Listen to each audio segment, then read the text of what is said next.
Samuels, president of UCFT, representing lecturers and librarians in the UC system.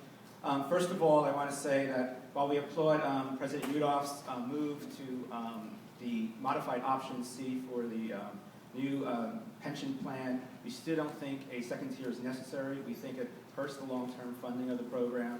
What we want to see is a more spelled out plan of how we're going to actually fund this plan into the future. We're also very concerned about the cost shifting with retiree health care. It's going to hurt a lot of low-wage and medium-wage workers, and what we would suggest is a type of pay banding for the retiree health care, something similar to what we have for our health insurance premiums, because we think it's unfair to ask low-wage workers to pay so much more into the retiree health care. Now, I want to turn to the Commission on the Future. I think a lot of it is very contradictory, probably because there's many cooks in the kitchen.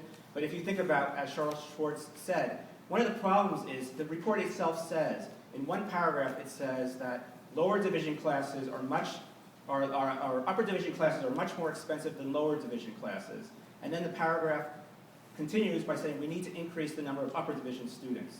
And then it says that graduate education is much more important than undergraduate education. And then it says we need to increase the number of graduate students. And so it doesn't make fiscal sense, it doesn't make educational sense.